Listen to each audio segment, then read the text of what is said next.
శుక్లాంబరధరం విష్ణుం శశివర్ణం చతుర్భుజం ప్రసన్నవదనం ధ్యాయేత్ సర్వవిఘ్నోపశాంతయే అగజానన పద్మార్కం గజానన మహార్నిశం అనేకదంతం భక్తానాం ఏకదంతముపాస్మహే. ఓం గం గణపతయే నమః. ఓం శ్రీమాత్రే నమః. ఓం శ్రీ గురుభ్యో నమః. మా ఆది ఆస్ట్రాలను చూస్తున్నటువంటి మీ అందరికీ పేరు పేరున నా హృదయపూర్వక నమస్కారాలు. నేను మీ వాడ్రేవ్ ఆదినారాయణరావు శర్మ, సిఎంఏ అంటే ఐసిడబ్ల్యూ మార్చారండి, సిఎంఏ క్వాలిఫైడ్ సిఎంఏ నేను. అలాగే అసోసియేటెడ్ మెంబర్షిప్ కూడా ఉంది కాబట్టి ఏసీఎంఏ. అలాగే ఎంఏ ఆస్ట్రాలజీ అంటే వాస్తు 2000 ఇయర్లో చేశానండి. సరే, అది పక్కన పెడితే ఇప్పుడు మనం జూన్ 22వ తారీఖు నుంచి 28వ తారీఖు వరకు కూడా ఈ 12 రాసుల వాళ్ళకి ఫలితాలు ఎలా ఉన్నాయో తెలుసుకోబోతున్నాం.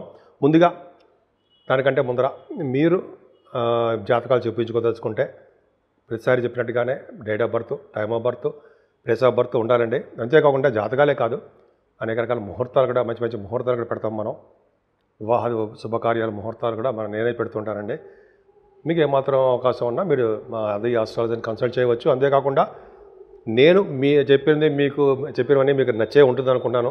ఒకవేళ మీకు నచ్చితే ఇవన్నీ కూడా నేను చెప్పిన రాసులు మీరు ఒక లైక్ చేయండి, మీ ఫ్రెండ్ సర్కిల్కి షేర్ చేయండి. అలాగే వీలుంటే సబ్స్క్రైబ్ కూడా చేసుకుంటే చాలా మంచిది. తులారాశి వారికి అండి చక్కగా బాగున్నాడు. మీ రాశ్యాధిపతి కూడా అద్భుతంగా ఉన్నాడు. పైగా మీకు రాశ్యాధిపతి సప్తమ స్థానంలో ఉండి చంద్రుడితో కలిసి ఉన్నాడు కాబట్టి రెడీగా ఉండండి ఫారిన్ కంట్రీస్ వెళ్ళడానికి. అలాగే ఫైనాన్షియల్ స్టేటస్ చాలా బాగుంటుందండి. మీకు ఇంతకుముందు ఉన్న దానికంటే మీకు డబ్బులు బాగా వృద్ధి అవుతూ ఉంటాయనడంలో సందేహంలో చక్కగా డబ్బులు బాగా పెరుగుతాయి. అంతేకాదండి, మీ తమ్ముళ్ళని చూడడానికో, మీ అన్నయ్యని చూడడానికో, మీ చెల్లెని చూడడానికో, వాళ్ళ కోసం డబ్బులు ఖర్చు పెట్టడానికో మీరు వాళ్ళని కలుస్తారు. చూసుకోండి కావాలంటే. అంతేకాకుండా మీరు ఆభరణాలు, వాహనాలు కొని వాళ్ళకి ఇస్తుంటారు. అలాగే మీరు న్యూస్ గ్యాదరింగ్, మీ తెలివితేటలు మీరు పెంచుకుంటూ ఉంటారు. అసలు సామాన్యమా? అలాగే మీ కంఫర్టబుల్నెస్ ఎక్కువగా ఉంటుందండి. ఎందుకంటే 4th హౌస్ లాడ్ కూడా బాగున్నాడు కాబట్టి చదువు విషయాల్లో ఏమాత్రం ఇబ్బంది పడరు. పంచమ స్థానంలో రాహు ఉండడం, రాహు ప్రభావం వలన సంతానం విషయంలో పుట్టకుండా ఉంటారు. కొంతమంది సంతానం ఉండరు, పున్నా లేట్ అయిపోతూ ఉంటుంది. లేకపోతే సంతానం వల్ల ఇబ్బంది కలుగుతూ ఉంటుంది. కానీ ఇక్కడ ఏమైందంటే కుజుడు చూస్తున్నాడు, గురుడు చూస్తున్నాడు కాబట్టి సంతాన వృద్ధి ఉంటుంది, సంతానం భాగ్యం కలుగుతుంది. పైగా సంతానం వలన డెవలప్మెంట్స్ ఉంటాయి. పైగా గాయకులకు మంచి డెవలప్మెంట్స్, రచయితలుగా అద్భుతంగా రాణించడానికి ఉన్నాయి. అలాగే స్టాక్ మార్కెట్లో, షేర్ మార్కెట్ బాగా డబ్బులు బాగా సంపాదించుకుంటారండి. ఏదైనా 6వ భావంలో శని మిమ్మల్ని సర్వదా రక్షగా ఉంటాడు. 2.5 సంవత్సరాలు ఉంటాడు 6వ భావంలో. అంటే ఏం చేస్తాడంటే గవర్నమెంట్ ప్రొఫెషన్లో బాగా ఉద్యోగ ప్రాప్తి కలిగించడానికి, ఉన్నతంగా రాణించడానికి, సివిల్ సర్వీసెస్ గ్రూప్స్ రాస్తే వాటిలో ఉత్తమమైన ఫలితాలు ఇవ్వడానికి అది శనీశ్వరుడు కాపాడతాడు. రాజకీయ రంగంలో పదవులు ఇవ్వడానికి కూడా ఆయన కాపాడతాడు. శత్రు భయం లేకుండా కాపాడతాడు. అనారోగ్య సమస్యలు దగ్గర రాకుండా ఆరోగ్యవంతులుగా ఉండేది చేస్తూ ఉంటాడు. అది సామాన్యం అండి. 6వ భావంలో సరే అంటే మోట్లే సరదాగా ఉంటాడండి. సరే, చంద్రశుక్రులు సప్తమ భావం ఉండడం వల్ల వ్యాపార లక్షణాలు బాగుంటాయి, వ్యాపార అభివృద్ధి బాగుంటుంది. కళాస్థర స్థానము విజయస్థానం ఉంటాం కాబట్టి వస్త్ర వ్యాపారులకి చాలా చాలా బాగుంటుంది. అంతేకాకుండా వివాహ వేడుకలు మీ ఇంట్లో జరిగి తీరుతాయి. భార్యాభర్తల యొక్క అనురాగ దాంపత్య జీవితం పర్ఫెక్ట్గా బాగుంటుంది. భాగ్యస్థానంలో నిజంగా ఇప్పుడు చెప్పాలంటే భాగ్య, రాజ్య, లాభస్థానాలు ఈ వారం తులారాశి వారికి అదృష్టము నట్టింటే ఉంది ఖచ్చితంగా. ఎందుకు? భాగ్యస్థానంలో రవి బుధులు ఉండడం, గురుచంద్రులు ఉండడం, మాట్లాడే 4 గ్రహాల యొక్క పవర్ మీ ఇంట్లో ఉంది, మీ జాతకంలో ఉంది. అంటే ఏంటి అంటే భాగ్యస్థానంలో రవి బుధులు అంటే మీ వ్యాపారాభివృద్ధి చాలా బాగుంటుందండి. చక్కటి జ్ఞాన సంపద కలిగి ఉంటారు, బుద్ధి బలంతో మీరు ఉంటారు. అంతేకాకుండా విదేశ పర్యటన చేస్తారు. పైగా 12th హౌస్ లార్డ్ బుధుడు 9th హౌస్లో వెళ్ళాడు. విదేశీ పర్యటన అనడానికి ఒక ఉదాహరణ దాని యొక్క బుధుడు ఉన్నాడంటే దానికి చెప్పడం మాటల.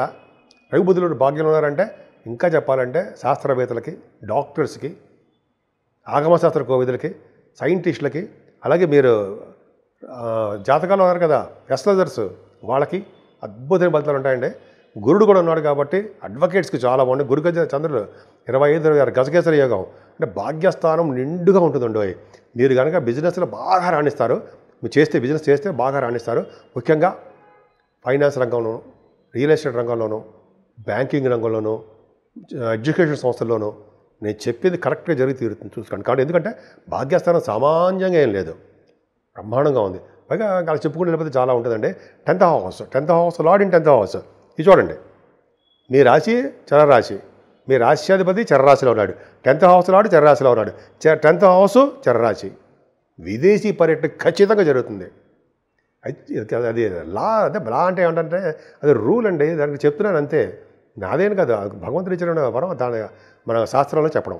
ఎందుకంటే చరరాశి ఇది డీటెయిల్గా అక్కర్లేదు అనుకోండి, మీరు విదేశీ పర్యటన చేస్తారు, వ్యాపారాభివృద్ధి కోసం చాలా బాగుంటుంది, ఇంటర్నేషనల్ ట్రేడింగ్ బ్రహ్మాండంగా ఉంటుంది.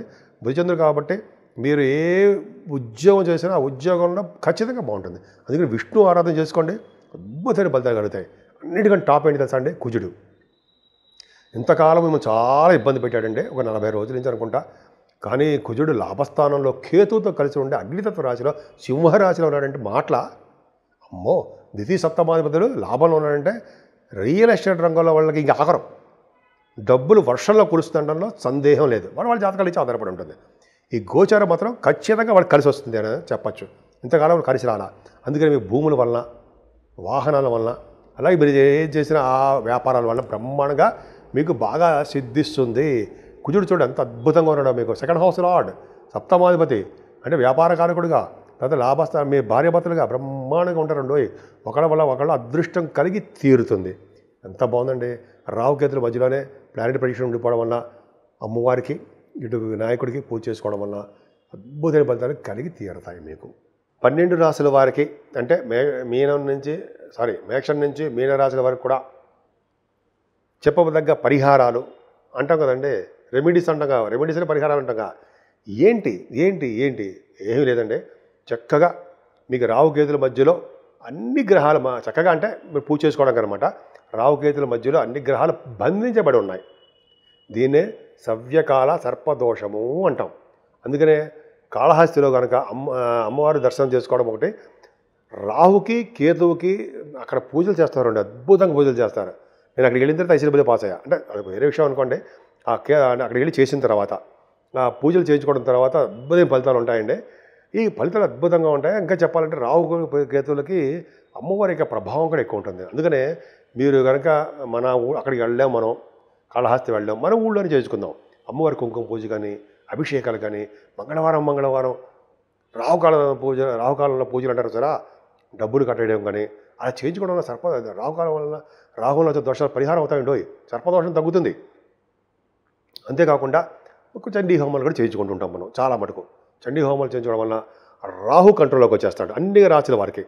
ఇంకా మరి కేతువు కూడా రండి, గణపతి ఆరాధన చేసుకునే వాళ్ళకి, గణపతి పూజ చేసుకునే వాళ్ళకి, అలాగే రాహు దోషం ఉంది కాబట్టి కొంతమందికి, చాలామందికి డబ్బున్న వాళ్ళకైతే రాహుకి జపము, తర్పణాలు, దానము, హోమం చేయించుకున్నా, అలాగే కేతుకు సంబంధించిన పూజలు చేయించుకున్నా సరే వాళ్ళకి జపాలు కానీ చేయించుకుంటే దోషాల పరిహారం అయిపోతాయి. వాళ్ళ ఇష్టం అది. నేనైతే చెప్తా అంతే. కేతువుకి గణపతి ఆరాధన, పౌర్ణమి తర్వాత వచ్చే చవితికి వినాయకుడికి గరికి సమర్పించడము, సుబ్రహ్మణ్యేశ్వర స్వామికి పాలతో అభిషేకాలు ఇవి చేయించుకోవడం వలన, అలాగేనండి ఆంజనేయ స్వామిని అసలు వదలకూడదండి. మనం ఏ ఒక్కరు కూడా వదలకూడదు. ఎందుకంటే ఆంజనేయ స్వామిని పూజించడం వల్ల సర్వదేవతలని, అందరి దేవుళ్ళని పూజించడం ఫలితం దక్కుతుందట. శాస్త్రంలో కూడా చదివా చాలా బుక్స్లో. ఈ బుక్స్లో చదివి చెప్తానండి మీకు. అద్భుతమైన ఫలితం అంటే ఆంజనేయ స్వామిని పూజించడం వల్ల శరీరంలో వచ్చే దోషాలు చాలా వరకు పరిహారం అవుతాయని చెప్పి శాస్త్రం కూడా చెప్తుంది. అలాగే ఆంజనేయ స్వామి దగ్గర దీపారాధన, ఆంజనేయ స్వామి దగ్గర వడమాల ఆయన సమర్పించడం, వడమాల అంటాం కదా, తర్వాత అప్పాలు సమర్పించడం, అలాగే వస్త్రాలు సమర్పించడం, అలాగే ఆంజనేయ స్వామికి సింధూరం రాయించడం, అద్భుతమైన ఫలితాలు ఉండి తీరుతాయంటే సందేహం ఉందా? ఏం సందేహం లేదండి.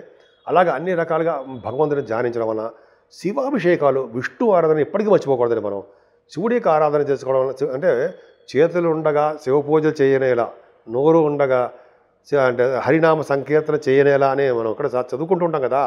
శివుణ్ణి పూజలు చేసుకుంటూ హరిని పూజిస్తుండడం వలన, చిప్పుతో పొగుడుతుండడం వలన గ్రహాల వల్ల వచ్చే దోషాల పరిహారం అవడం కాకుండా అమ్మవారి యొక్క దర్శనం చేసుకోవడం వలన ఏమైనా గ్రహాల వల్ల వచ్చే దోషాలు ఉన్నాయంటారా? ఎప్పుడు సంపూర్ణ ఆరోగ్యంగా, ఐశ్వర్యంగా, ఆనందంగా, మీలాగా సంతోషంగా ఉండడానికి అవకాశాలు లేవా? ఉండి తీరతాయి.